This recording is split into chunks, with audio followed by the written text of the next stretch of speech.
We have a presentation on this, the wonderful 3D printer. This is Mastros, also known as the O2. This is the wonderful cash array. She is Jess wonderful. Robinson. She is very wonderful. And they own and built and control this. So, guys, I'm going to leave it to you. So a 3D printer is essentially a device which takes plastic feedstock, this stuff, melts it, forces it out a little hole onto a bed. It moves around the hot end under computer control so that you can print whatever 3D objects you can design using a CAD system. And yeah, that's basically what a 3D printer does.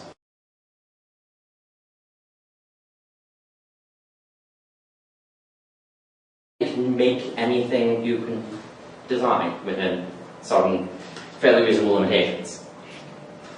You know, it doesn't necessarily look as pretty as a mass manufactured object, but yeah, you don't need. It doesn't need to be viable in the mass market in order to get it. You don't use it for any more tools and layers and other rubbish. Yes. Good to fill your garage. So, what CAD system do you use? I use a CAD system called OpenSCAD, which is very cool if you think like a programmer, which I assume most of us do.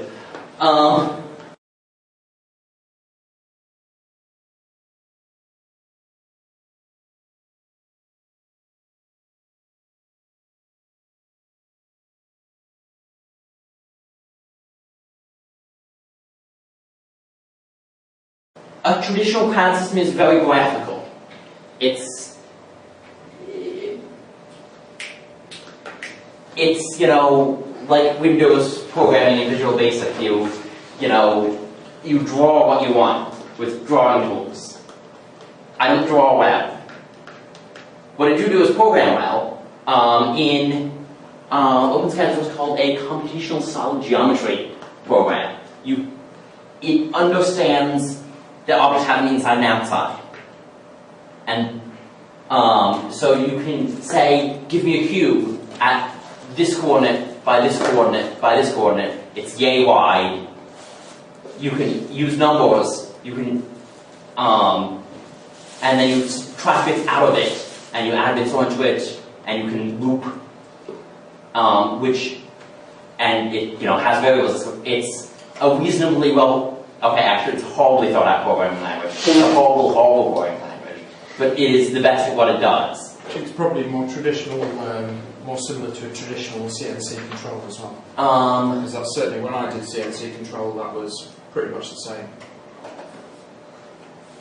You had to do points and things with it. It's similar to a traditional CNC program in that you get to work in code. It's not terribly similar in that it's very, very high level code. You're not thinking in terms of how the machine moves. You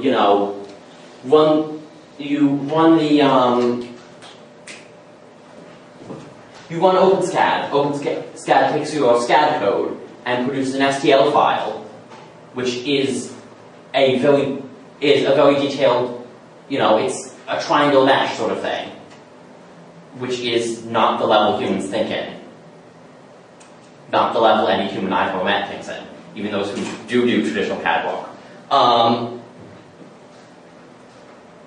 And then you run it through another program which figures out from that, very low level description of a solid object how to actually move the printer. And really more of it happens on the very limited Arduino processor on the printer than probably should, but that's a whole nother debate, which I'm not going to get into tonight because otherwise I'd stand here ranting for an hour without giving the background that you need to understand the discussion.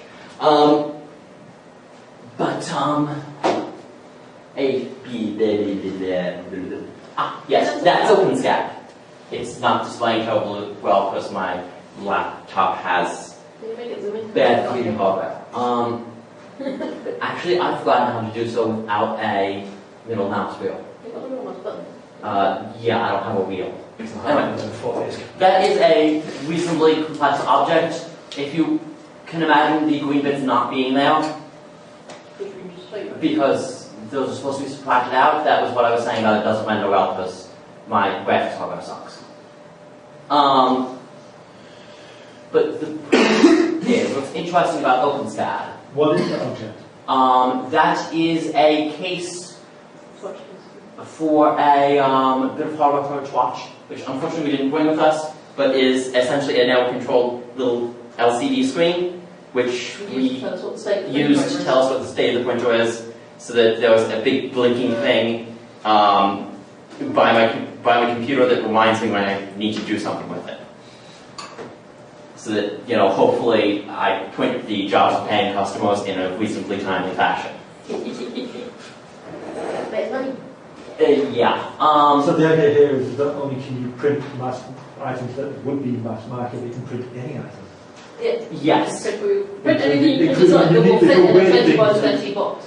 So does that tickles your own fancy? Yeah. Well, see, you also replace replacement parts. If you've got a small catch or a hook or a hinge, you don't have to go and buy a whole new damn box or whatever. You just make your own, which is what we've done with some things. I'll find more interesting on others. Yes. There's an old adage about live demos, which goes, never give live demos. What's that? This is a, What's the vacuum filter? yes, this is a attempt to print a filter for a vacuum cleaner. I think to not suck up large pieces. Yes, as in Theoretically. to not suck up large pieces. Set a couple variables. Can you guys read that? No. Move up here so you can. Anyway, yeah, so you set the inner and outer height.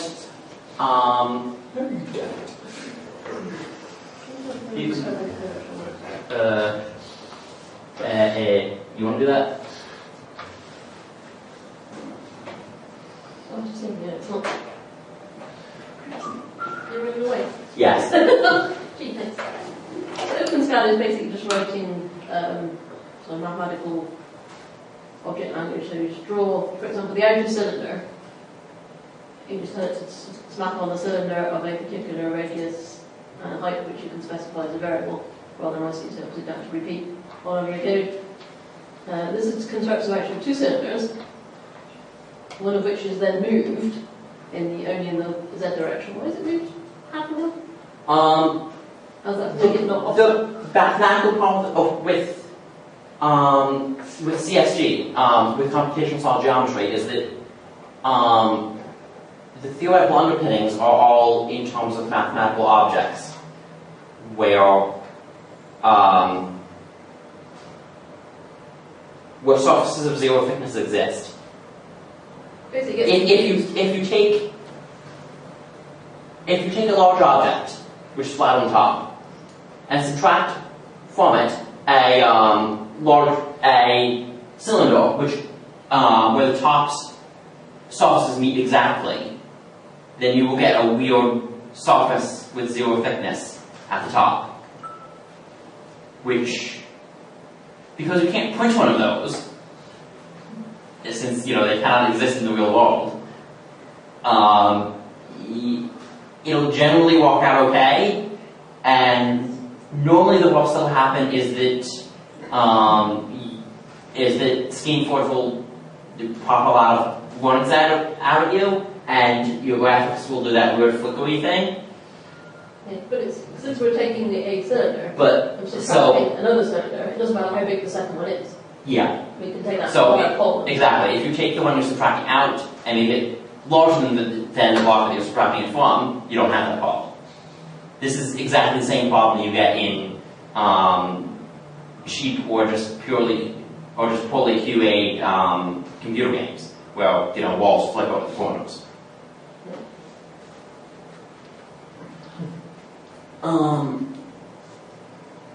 We actually have an intrude and altitude.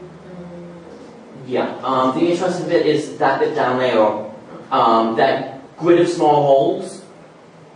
instead of having to draw a bunch of small holes, like you would generally have to do in a traditional drawing program, you can write code for it.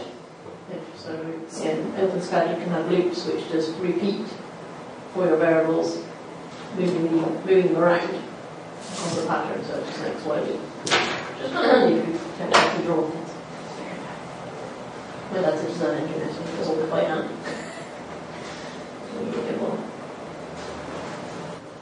Here's a cute little demo of parameterization. That, if it was rendering correctly, would be a wrench. It turns out, by the way, that it's remarkably difficult to find a 5.5mm wrench, which is the correct size for an M3 nut. So it comes to one. It also has a nice property that you can dynamically change the size of your wrench with modifying a single line of code, which is handy if you need a silly wrench. And white. We've left copy the MCAD directory, which is why that bit isn't rendering correctly, because it doesn't know how to render a hexagon. Yeah. One of the things, you know how I said that you can do anything reasonable with some limitations? One of the limitations is that overhangs are hard. Overhangs are where you have the pointer essentially points from the bottom upward. So if you have bits that are not supported on the bottom, they naturally want to fall downward. Yeah. Overhangs are hard, and the BIC logo has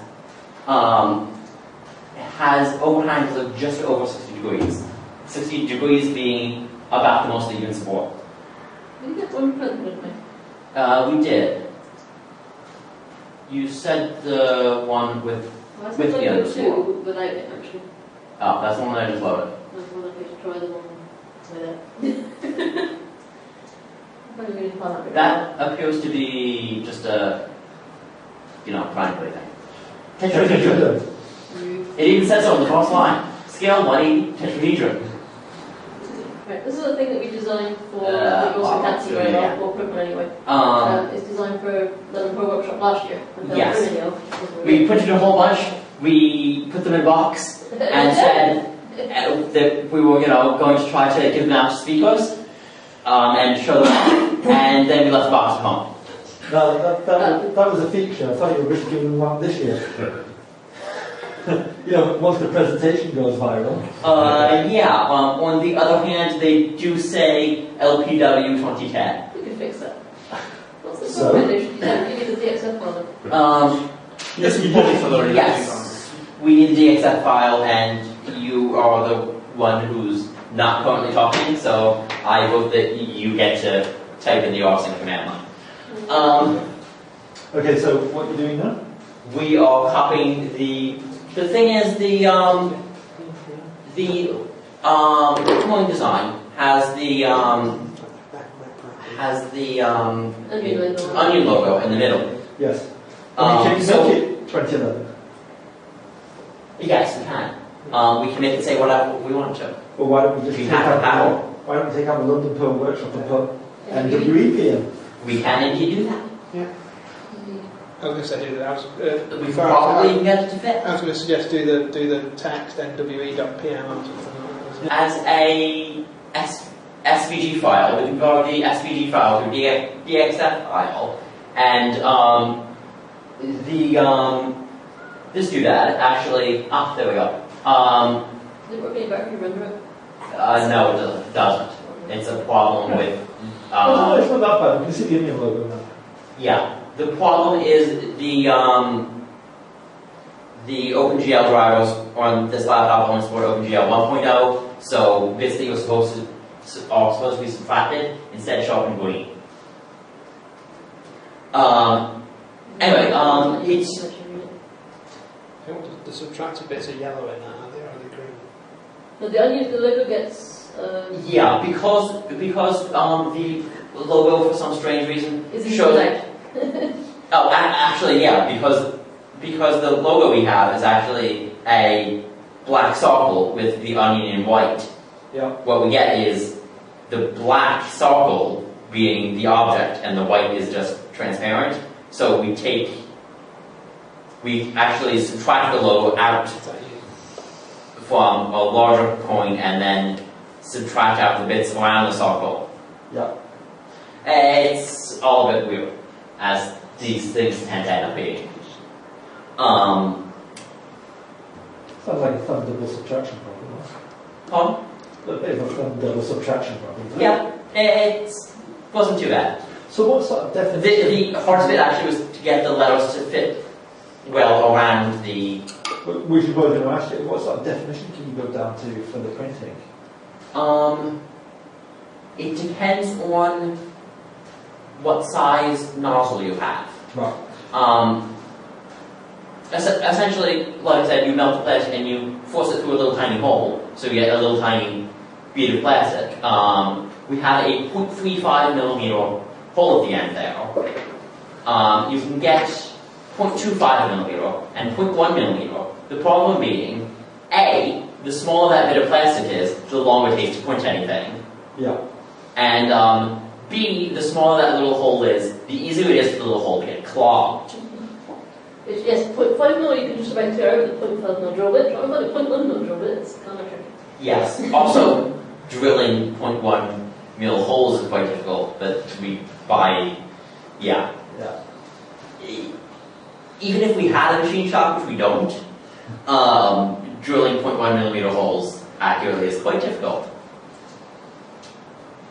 I bet. So what else do we do? Check that out of the day. What the next thing to do is to yes. So I've changed what used to be LBW to NWE. Yes. NWEPL. Longer, which would be more Yeah. Also, you might want to change where it says because this is automatically translated from a TrueType font file. The names of the functions are the Unicode character names, which is why it says Latin capital letter N. It's, not the easiest thing in the world to work with, but it would also look, the code would look a lot simpler if we weren't trying to bend the text around and above. Yeah, so if we put more letters on, it might be, would you have to reshuffle? Yeah, we have to reshuffle things around. Well, then just do NWE. Yeah. Also change the 2010 to 20. Excellent. Way ahead, yeah.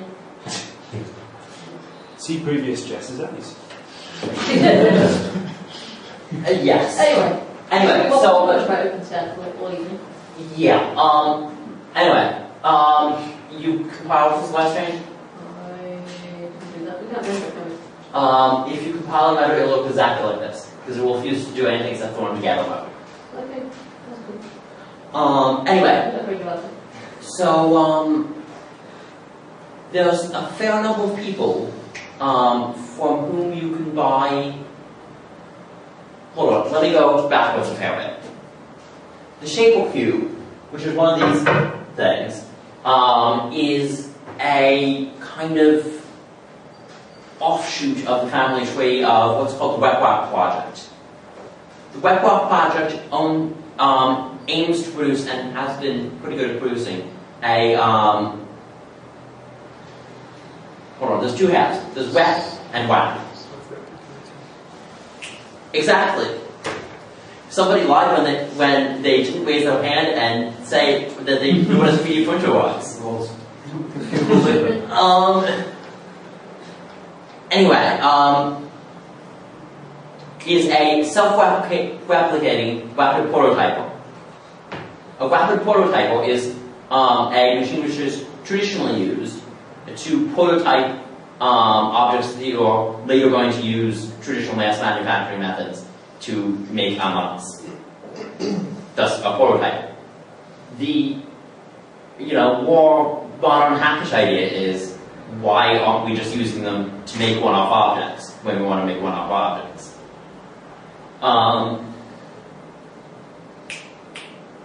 So the other idea is, there's no reason you can't make these machines largely out of plastic and commodity materials that you can get at any hardware store. And we can make plastic for one of them. So why not make one that can make most of its own parts? And the idea is, if you can do this successfully, over time, the cost of the wacky prototype parts, the plastic parts, will go down to the cost of raw plastic. Because the more of them you make, the more there are to make more parts for themselves. Oh, yes, actually, it comes out much better if you say random. Yes. The idea of the letter C there, by the way, is to show off that you can make every one of them different by making every one of them slightly different and giving them a partial letter at the bottom. But I got to C and got bored of making more variants.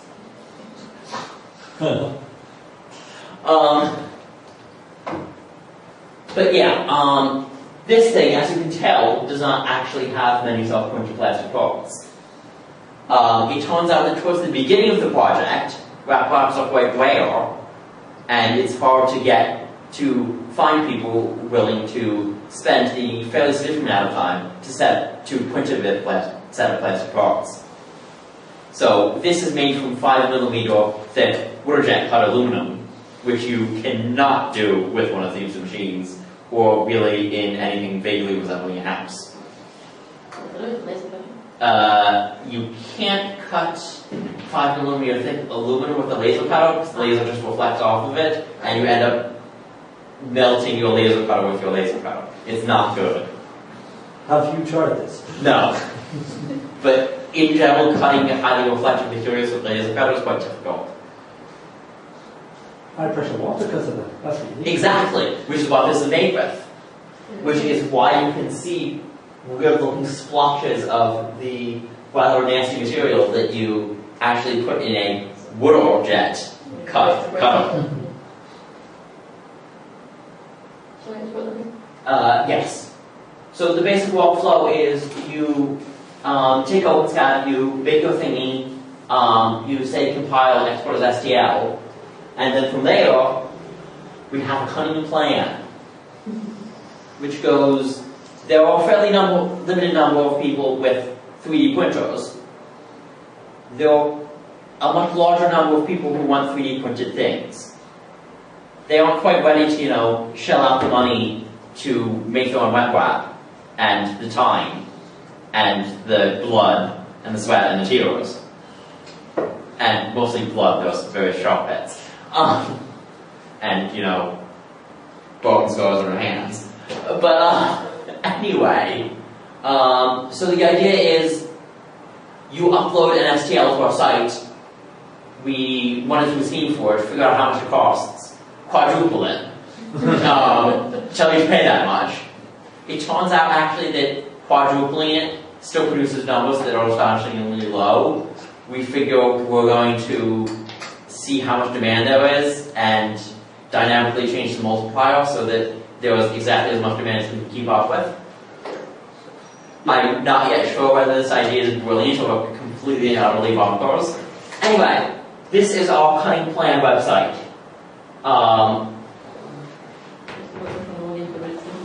Yeah, it doesn't run terribly well on this laptop.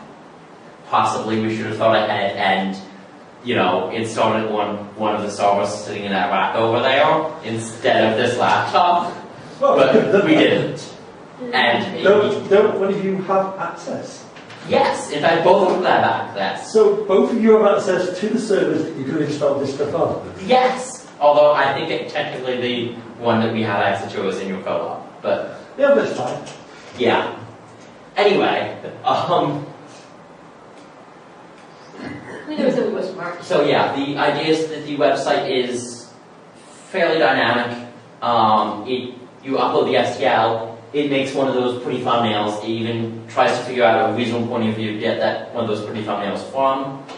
It could use a little bit of tweaking, but it's decently nice thumbnails.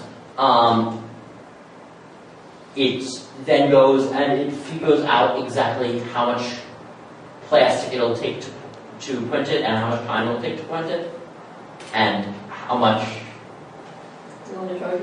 Yes.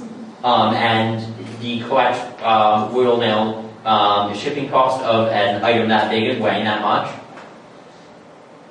we have yet to, figure out how much to add for packing material, which will probably end up, often weighing more than the item that we're shipping. But it's, not where I thought we are. The unfortunate thing is, when you upload your model, it takes a fair while to make a thumbnail of it. And then it takes a fair while to make a G-code file out of it. And until we've made the G-code file, we don't know how much it weighs, how much plastic it uses, how much time it uses. Right. And in particular, time is very, very difficult to estimate. That's what it's actually in the back. Because, yeah. Slicing, as they say, steam forging. Exactly. Which does take a fair while. It does take a fair while. Horrible Python. Yes, it's made out of horrible, evil Python code, which we then wrap in I mean, code. they whacked it all in the same file and it makes no sense. It's not actually all wrapped in the same file, but it does make no sense. Yes, we had to read it to figure out how to, load in config files in a reasonable manner and, set settings from a command line basis, and ended up just saying, yeah, this isn't going to work. The CSV Yes, we directly edit the entire config. We parse the entire config files, change a couple settings, we work them all back out into a temporary folder, change the home environment variable so that it thinks this temporary directory is its home directory, and then shell out to SchemeForge, and there's code to parse the debugging output of SchemeForge to try and figure out how long it's going to take to do it, which is not really complete yet. But yes, that is an absolutely utter horrible mess. But it's a fairly well encapsulated utterly horrible mess. And it does give us, when it's finished, some nice Yes, and it tells us that this should take 10 minutes and 6 seconds to print, and it will print 2.4 grams of plastic while doing so. It turns out, by the way, that all costs other than that of plastic are trivial. And the shipping, so yeah, that will cost you 45 pence. What sort of energy usage does it know? We have not successfully measured this. Possibly we should and revise our numbers. Yeah. I mean, what size of, you must have a power supply in there? There are actually 2 ATX power supplies in there. One of which powers the heated bed and the other which powers powers everything else. What size are they? They are... 212 volt. Pardon? 212 volt. Computer supplies. Yeah, that wasn't actually the correct question. This one is 5 amp current input. 300 watt. No. They're not huge, they're fairly old ones. Yeah, Standard blocks of ex-computer parts. Yeah, we could almost only one of them off one decent ATX power supply.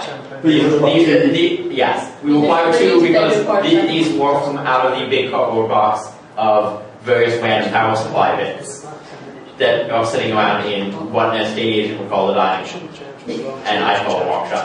Well, it wouldn't be a homemade 3D printer if it didn't, would it? Yeah, Yes, it turns out the shipping costs 4 times as much as the other. yes, exactly. We'll mail to ship and on the side of this coin, excluding the size of the packaging material, was $270. False class standing around the United Kingdom. Are they fairly tough? Because I mean, if you've got a solid object. Here's the thing. It completely depends on what the cost of us to print. So that's actually That's stupidly not strong. completely solid then. That's 0.2%. Yes. So that's what, 25% now? That is 20% infill. 20%. Of the inside of that object, only 1/5 of it is actually glass. The rest is empty space. Yeah. And so when you told it to draw the box on the outside, it makes up the inside. And that object is stupidly That's strong. stupidly strong. The thing You is, could probably put that in an envelope. Yeah, exactly. Most of the stuff you could, certainly. if I could fit an address on that, I could put a stamp on one side and the address on the other and just stick it in a mailbox. You only need the postcode, mate. And the house number. Yeah. The rest will be tiny. It, Do you know when? If the post office would just take QR codes. Yeah, they put QR codes, that would be ideal. I kind of wonder whether or not we can actually have QR codes printed. People have done it. Cool. You'd have to print in a different colour though. You can. What you can do essentially is just relief print it and then take an ink pad and stick it on there. That's what I was thinking. You just make stamp pads with QR codes. One of my most popular there's a site called Thingiverse, which is absolutely chock full of Random things. yes, random things that people have designed. Camera lens cap holder. That sounds useful. If I had a camera that had a lens cap. Indeed. So do you generally file them for finish? I generally don't. Many people generally do. But the password on that will be the base where it printed it on, Right. Yeah. Yes. which is obviously on a flat surface. But there's The rest of it obviously on there's a spur there. I generally take a knife and cut off the particularly nasty bits and then leave it like that because I'm lazy. Yes, it actually wanted it for as well. Yes, it very much depends what you want for. A piece of sandpaper will help out quite a bit. Do you understand? You can most absolutely press the button. So that's Thingiverse. Thingiverse for now. Thingiverse. Which I neglected to write in that whiteboard. That's fine. I think I actually put it Anyone on who's the, nearest to the whiteboard can do it. on the Indeed. pages linking to his. So, am I right in thinking that this printer is actually on the network kind of thing? So once you submit the job to be USB. printed, We have a printer drawer Yes, we which have. fills things out of our job list in the database yeah. according to whatever the next item was. If that's connected to the device, to the thing by USB. Right. Yeah. So it's it not doesn't. doing on It the just site. pulls the jobs down automatically after the Exactly. And in fact, if the printer status is currently set to ready, which Probably not right it probably isn't at the moment, So log in with an admin account, which is of course one of us, and you can change the status of the printer on here, which essentially sets the database. yeah. And if it loads the page over. And we leave room for extra versions because Indeed. I would very. This printer, by the way, is called Allspark. Yes. After the Transformers character or godlike entity, depending on which version you're looking at. The next one will be called Soon, after the builder of data. I decided that my printers are all going to be made after characters who made robots. But yeah, that's completely and utterly irrelevant. Yes. Okay, so we have movement. So if everything is working correctly, I think we can actually all gather. on what it is. Can we gather? Can we gather? Yeah, sure. Yes, absolutely. I So now you'll- I've seen many times before. So it starts by 0. Although I will take this very important piece of safety equipment. Yeah, so it starts by 0 in the bed, which we like the Emergency cutoff. print head moves to the top left position. Then it will shuffle it to the start position, which should be. Tell me if that's going left and right as well as backwards. Doesn't always. Yeah, I really don't understand that part. Yeah, sometimes it doesn't go sideways, which we're trying to figure out. Yes. Sorry. We've seen you do that, once or twice before, and since we've worked here, it's done it more or less every time. So I think language is just hard.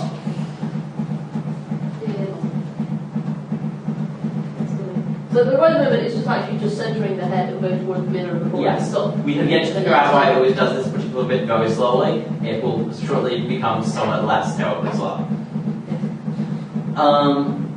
Yeah, so we all should ask questions.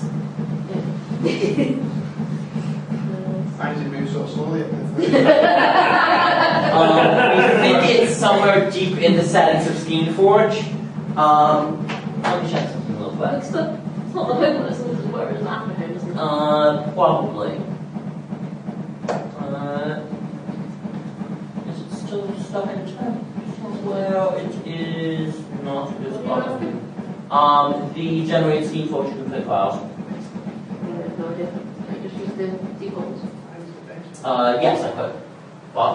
Where's the base plate actually? The idea is that if your extruded plastic directly into cold soffit, it's going to cool down too quick and it's not going to stick to the soffits. So you'll just end up dragging around a chain of extrudator all over the place, which is not terribly helpful.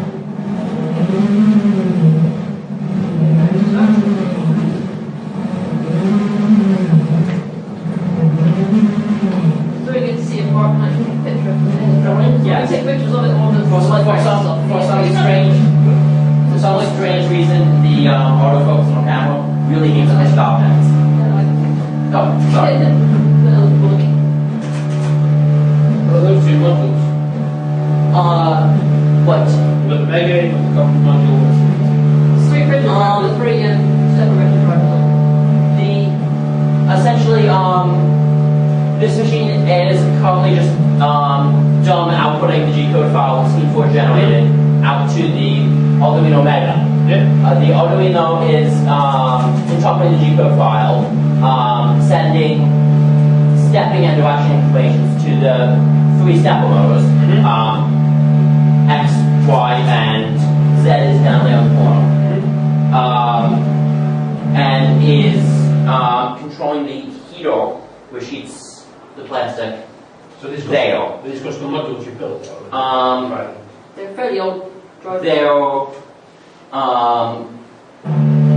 They're not custom to my pointer at all. They're fairly standard.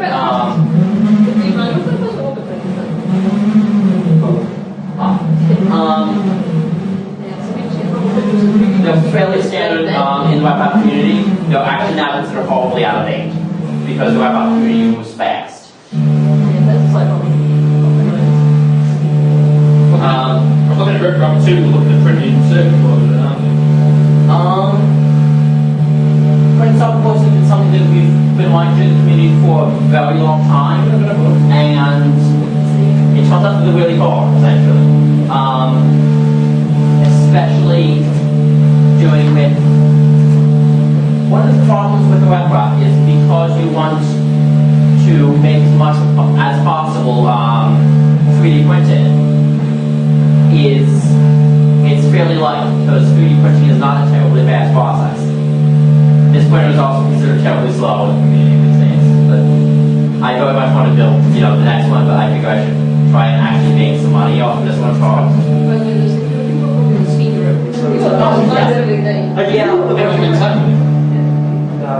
Well, it said 10 minutes. It's not actually as fast as it says. That's what I was It's not doing. as important as reheating. Yeah.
Ah, it's finished.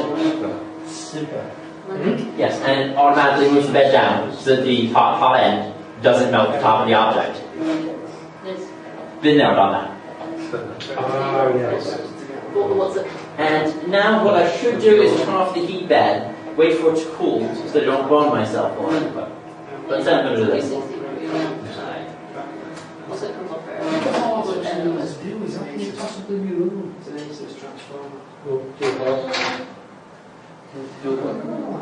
There we go. I've got one functional laptop. NWE 2011. Maybe what's What's the CMS? Shiny CMS. Shiny CMS is something with by Denny and not yet released, which it's one of those semi-released. It's available on GitHub things. It's quite nice. Yes. It's using it for customers' small websites. So there's a thing where you can put in templates and then they can just click on it and fill out the values and Yes. create a page. On the other hand, we are deliberately avoiding using the store templates in the database Of course, thing, we wanted dynamic controllers. and we wanted lots of highly dynamic custom bits. So though at this point we're not really using much of Shiny CMS anyway. So whatever it was, I defer her on this, and it's a much simpler stuff. I broke it. Wait. Mastros,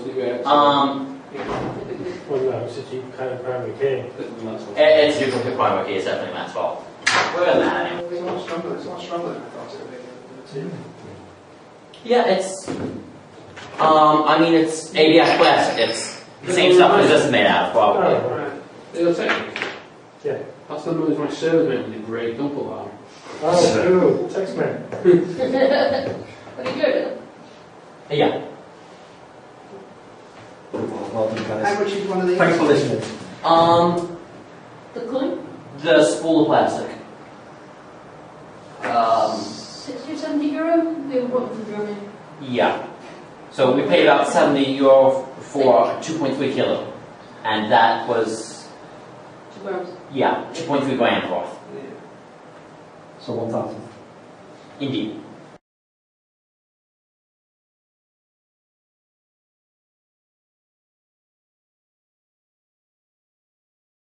Before we begin, quick safety tutorial. That thing, that red bit there that says "hot, do not touch." It's hot. Do not touch it.